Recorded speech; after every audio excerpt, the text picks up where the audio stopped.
Hello and welcome to this lecture. In this lecture we are going to learn about if-else statement. So decision making is really important concept if you want to just navigate to the certain portion of a code, and if you want to execute that based on the condition that is to be satisfied. So let's see how this if-else work. So the basic condition over here is if certain condition is performed, or basically if the certain condition is true, then certain portion of the work or certain code will be executed, otherwise it won't work. So the flow will be going or navigated from one side to another based on that decision. So we have already learned how to make the logic, which is basically by the comparison operator. We have made the logic like 3 is greater than 5 if this is true, which is obviously false. This is false. That means we are making the condition over here. So if it is true, then certain portion will work. So something like if 3 is greater than 5, certain portion will be this portion, or this code will be executed, or this code will be executed, that is inside here, or this code will be executed. So something like this is the condition. If this is true, this portion of code will work. If 9 is greater than 0, if this is the condition, then this part of code will work, or this part of code will work. So this is basically your condition or decision making. So let's create one program to see if this if-else work in the Python or not. So first of all, let's see the syntax. So first of all, you see if, which is all in lowercase. So this is to start with the if condition, and you pass the condition inside this parenthesis. So I'll just say condition, and you give this colon here, and after that you pass the code that is to be executed inside here. Else, which is basically if this condition is false, else part will work. That means the code inside this else will work. So let's see the condition now, or basically let's create one program to see. So let's create a program to check if the number is positive or negative. So let's see that.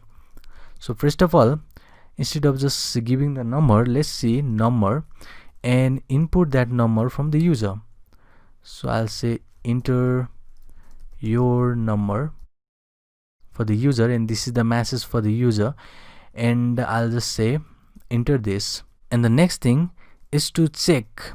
So I'll just say if number is, so if you see here in this input, you should get some idea that I have already told in the previous lecture, but I'll just put here unnoticed for you, because we'll see how this error will be executed, or basically how we'll get error from here in the minute. But let's make a condition right now. So okay, what I just did, so I'll just say number is greater than 0, which is basically the positive sense. We just get the condition that is positive. So I'll just say print number, or you can also format it. So I'll just say format is positive, and we know how to format using this format method. And I'll just pass here the number that is entered from the user. So let's close this print statement. Else, if it is the case which is the negative case, so I'll just say is negative, and let's format this string using the same number that is entered from the user. Let's see if this works or not. So you just get the basic idea. We are just making the condition here, taking the number from the user, and we are checking with this condition, which is the comparison operator, saying that if it is greater than 0, which is basically the positive number, we are formatting here that number is positive. Basically number is here value is positive, else value will be negative. A simple logic over here. Let's save this, but this is not going to work. So let's see how this is not going to work. So first of all, enter your number 76.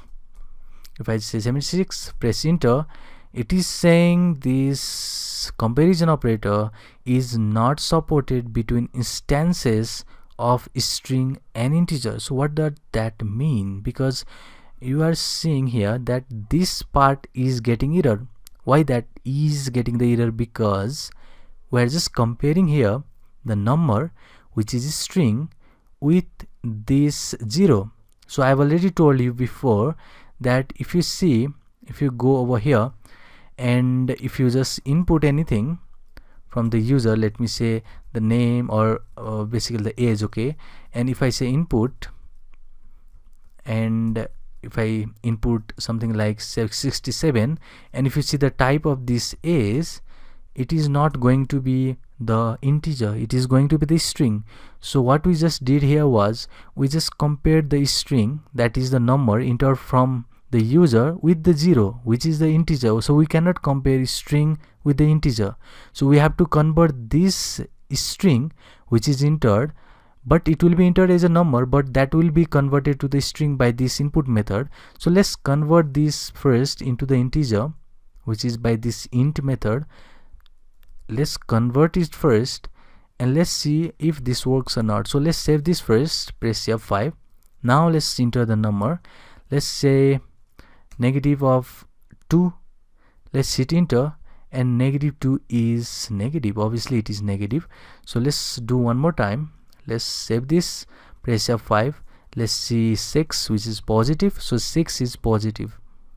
Let's save this again, press F5, and if I hit 0 again, it is saying 0 is negative. So 0 is not negative, okay. 0 is basically 0, it is the neutral number, but it is giving us 0 is negative. We have to have another condition now. So what we are doing here is we are just checking for the 0 if it is greater than 0 or if it is not, but we are not checking if it is equal to 0 or not. That means we have to put another condition over here, which can be done with this elif.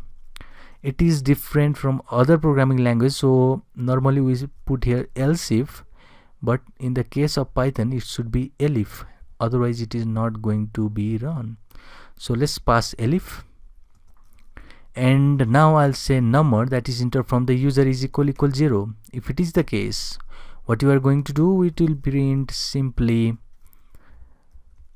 number is 0. No need to format. Let's save this, press F5. Let's see if this works. 8 is positive.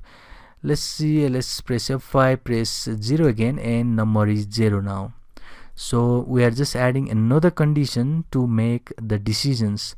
So if else statement is a conditional statement that is going to execute the part of a code based on the decisions or based on the conditions that it has met or not. If this part is true, this code will be executed. You can do different thing over here. You can print hey, you can print everything, anything will be executed over here. Anything you pass here will be executed. If I save this, press F5, if I just give the positive number, you can see the code inside that field has been executed. 6 is positive, cool, and everything has been printed. That means if this condition is met, this part of code will be executed, and all the part which is after this won't be executed, because it is just giving us the flow control based on these conditions. So this is the important conditional statement. In the next lecture we'll learn about the looping, which is another flow control method. See you in the next one.